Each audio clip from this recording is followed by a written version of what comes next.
Ladies and gentlemen, welcome again to another episode of Mr. Hanson Math Videos. This is a continuation or an extra example of dividing fractions.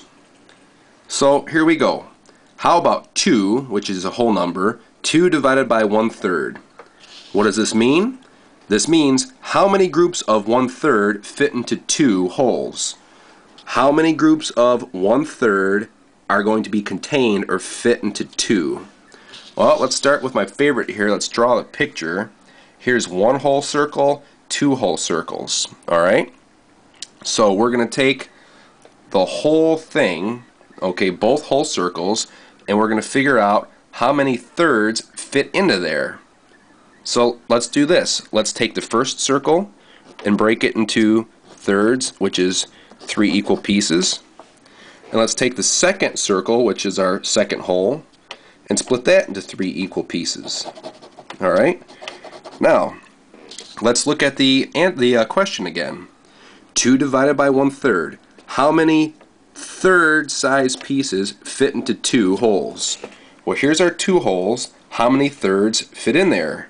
Here's 1, here's 2, here's 3, here's a 4th third, a 5th, and a 6th.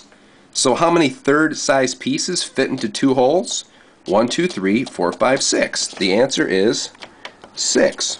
Now, that's a very visual approach to all of this. What about straight up math, number crunching, if you will? Well, here's another method. We can use common denominators. Here we go. 2 divided by 1/3. Well, if you watched the previous video, you'll remember that we can take any whole number and put it over 1, 1 meaning the piece size, if this camera will focus, is a whole. So 2 is the same as 2 over 1. Now we have 2 divided by 1 on the numerator and 1 divided by 3. We can try common denominators. The common denominator between 1 and 3 is 3, or thirds. So let's see if we can do something here. How can I go from a denominator of 1 to denominator of 3? 1 times what gets us 3? Well, it's 1 times 3. So if I do that to the denominator, I must also do it to the numerator. If 1 times 3 is 3, then 2 times 3 is 6. So 6 over 3 is the same as 2 over 1. And that makes sense because 6 divided by 3 is 2. Okay? So now we have our 6 thirds, which is the same as 2, and we're dividing by 1/3. Now if we divide straight across, 6 divided by 1 is 6, and 3 divided by 3 is 1, and 6 over 1 is just 6. So there you go. That works using division with common denominators. We also had it using the picture. 6 of the third size pieces fit into 2 wholes. And we're going to do it one final way.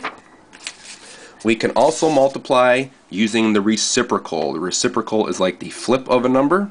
So again, if our exercise here is 2 divided by 1/3, meaning how many third size pieces fit into 2 wholes, I'm going to start by making them both fractions with numerator and denominator.